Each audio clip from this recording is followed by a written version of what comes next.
नमस्कार दर्शकों, आप देख रहे हैं न्यूज फ्लिक्स भारत। मैं आकृति शर्मा स्वागत करती हूं आपका हमारे खास सेगमेंट संपूर्ण हिमाचल अपडेट में, जहां हम आपको रूबरू कराएंगे हिमाचल प्रदेश की उन छोटी बड़ी खबरों से जो पूरे दिन सुर्खियों में रही।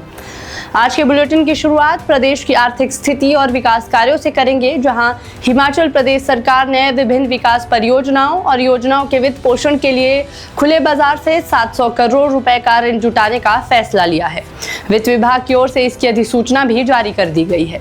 सरकार 13 वर्ष की अवधि वाली सरकारी प्रतिभूतियां जारी करेगी, जिनकी बिक्री भारतीय रिजर्व बैंक के माध्यम से ई नीलामी के जरिए होगी। अब बात हिमाचल की सियासत की करें तो हिमाचल प्रदेश विधानसभा का मानसून सत्र 21 अगस्त से शुरू होगा। राज्यपाल कविंद्र गुप्ता ने संविधान के अनुच्छेद 174(1) के तहत 14वीं विधानसभा के 12वें सत्र का आह्वान किया है।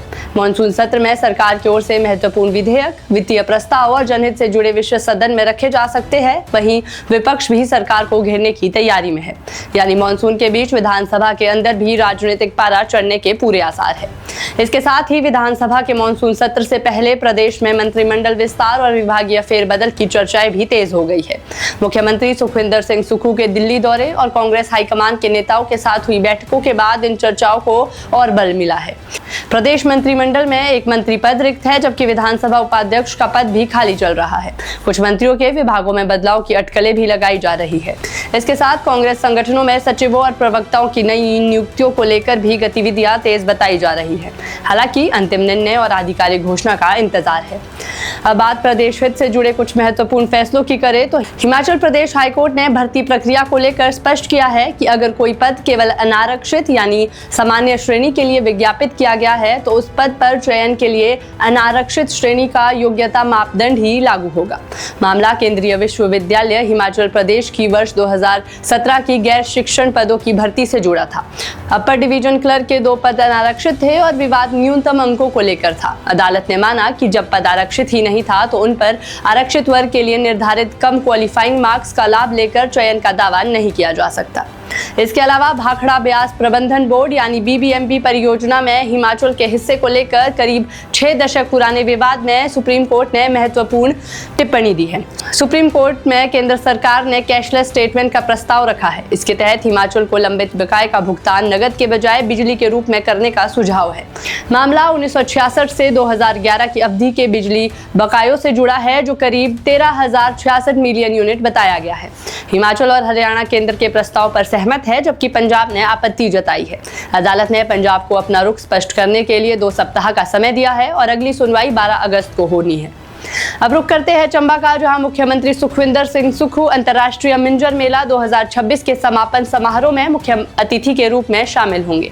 अपने 2 दिवसीय चंबा दौरे के दौरान मुख्यमंत्री विभिन्न विकास परियोजनाओं का लोकार्पण और शिलान्यास करेंगे। इसके साथ ही सरोल स्थित पंडित जवाहरलाल नेहरू राजकीय चिकित्सा महाविद्यालय के नए परिसर में नवनिर्मित 200 बिस्तरों वाले अस्पताल भवन का उद्घाटन भी प्रस्तावित है। मुख्यमंत्री मेडिकल कॉलेज के फैकल्टी सदस्यों और विद्यार्थियों से संवाद भी करेंगे। इसके साथ ही हिमाचल प्रदेश सरकार ने सड़क दुर्घटनाओं को कम करने और सुरक्षित सड़क ढांचा विकसित करने के लिए रोड सेफ्टी ऑडिट नीति 2026 लागू कर दी है।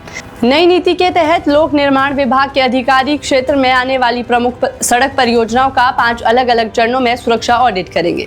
योजना बनाते समय DPR के स्तर पर, निर्माण के दौरान, सड़क को यातायात के लिए खोलने से पहले और मौजूदा सड़कों पर।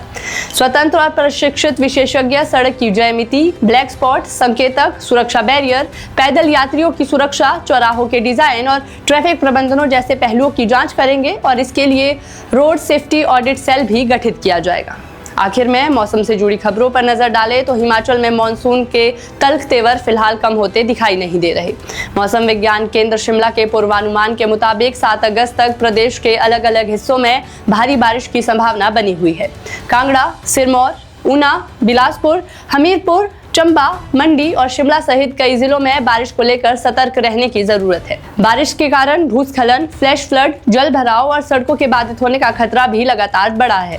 मौसम विभाग ने स्थानीय लोगों और पर्यटकों से नदी नालों से दूरी बनाए रखने और खराब मौसम के दौरान अनावश्यक यात्रा से बचने की अपील की है। फिलहाल आज के संपूर्ण हिमाचल अपडेट में इतना ही। मैं आकृति शर्मा अब आपसे लेती हूँ इजाजत। प्रदेश और देश दुनिया की तमाम खबरों के लिए आप देखते रहिए न्यूज फ्लिक्स भारत।